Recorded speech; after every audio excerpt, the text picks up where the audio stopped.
procession from that Centennial Walkway all the way to Young Hall where the ancestors are kept. And we did that, and we were able to organize and have a student bring in a cardboard box, another student brought in a black sheet. So, you know, everyone brought something. I was actually carrying the casket from the Centennial Walkway all the way over to Young Hall. Me and another student worked on doing the stencils for our There Are More Dead Indians on Campus and Alive t-shirts. So we had a whole line of students, you know, taking turns reading these lists that the anthropology created to kind of get a feel for the last moments that the ancestors were within Mother Earth, within the ground.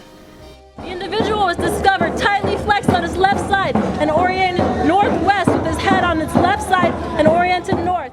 I thought this was one way that we could not just, bring attention to the Native community, but also bring attention to our political issues and our demands, and really what we really struggle with every single day.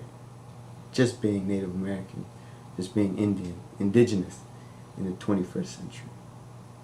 We had students wearing red headbands with the 7G in it to remember that we're always living for 7 generations, and this is part of the reason why we're walking. Having remains on a campus promotes the idea that Indians are not alive anymore, that Indians are ancient, or something like dinosaurs. Of course, the Indian people here in California, as well as in many other places, have long been powerless in relation to their own human remains. In California, there's 2 issues that are important in the discussion, and one is that most California tribal cultures have a lot of taboos about human remains. The other issue is that we are only 160 years away from genocide in this state. Many of the archaeological collections that contain human remains contain the remains of people who were not long dead at the time that they were unearthed. We're really specifically talking about a population of people who within several generations have experienced horrendous violence. When I was doing research on the Chumash people along the California coast, there was an early minister of the Christian gospel who went down there. He went through Chumash cemetery remains like a bulldozer, pulling out everything that he could get and sending them back to museums in the East and writing a little article here and there and so on and so forth. And it was very horrible. But that was going on all over the country during that period of time. Burial and death and life are very important traits of all society, and the way we treat our death is, in essence, is a symbol of what we think about ourselves. So we would feel very offended, I would feel very offended if my mother graves in Italy or my father graves in Peru would be suddenly become the object of quote-unquote scientific study. You just don't go out and excavate Indian people. You know, it's just not right. It's a civil rights thing. You don't do it to Indian people, you don't do it to white people, you don't do it to anybody. The fact that a coroner, last week could tell me that, well, those are cremated sites, they're 10,000 years old. Well, it doesn't make any difference to Native people. It's as if it was their parents. The fact that it's 10,000 years old is irrelevant. It's part of their core identity and existence. It's hard to make other people understand it and aware. We can talk about it all you want, but you can't make them feel what your people have been through.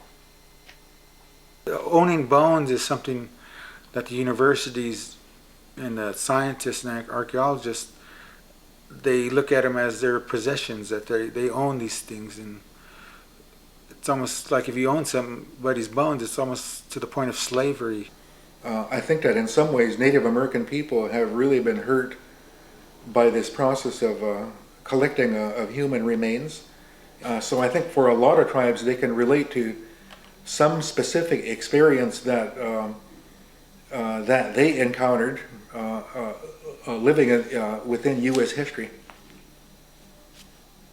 NAGPRA, the Native American Graves Protection and Repatriation Act, is a federal law. The NAGPRA law was a result of many years negotiation between archaeologists and Native peoples. Specifically how it works is that any museum in the U.S. that secures federal funding has to inventorize the human remains and material culture, which includes dance regalia and other items.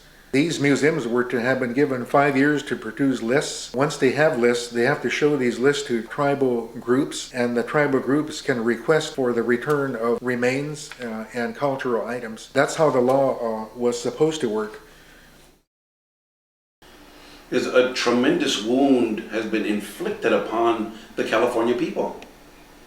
That wound is just barely starting to heal.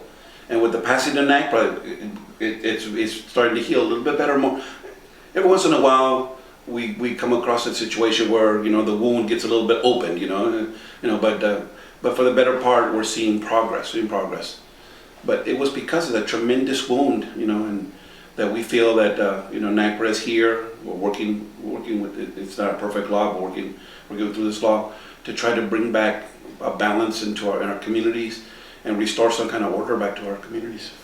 It didn't come about until the NAGPRA process, much later, that it became people became aware that there were human remains here, and that it was a difficult subject.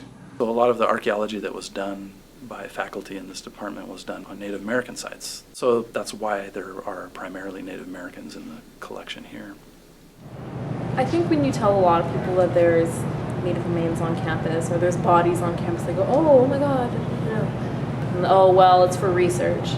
But I think they don't understand the bias in it. It's Native bodies that are on campus. We don't have bodies of European royalty in our collection. We have bodies of indigenous people.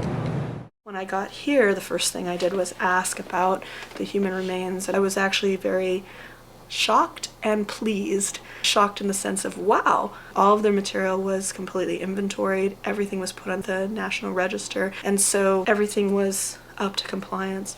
And then I asked, where are the human remains stored?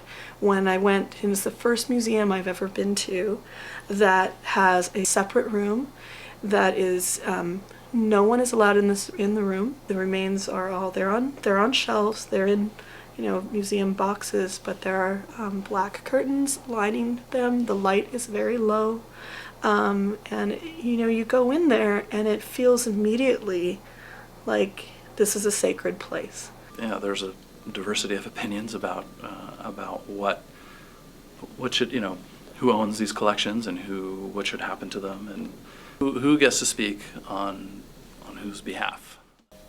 What amount of self-determination should be given to Native American people when it comes to human remains?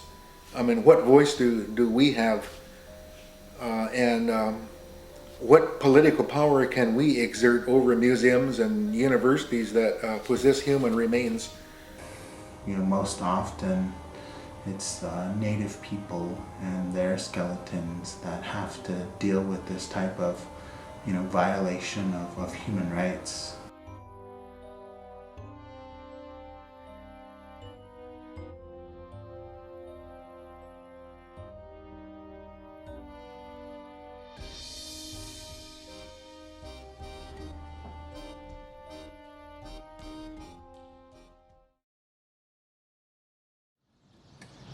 We'll never forget you.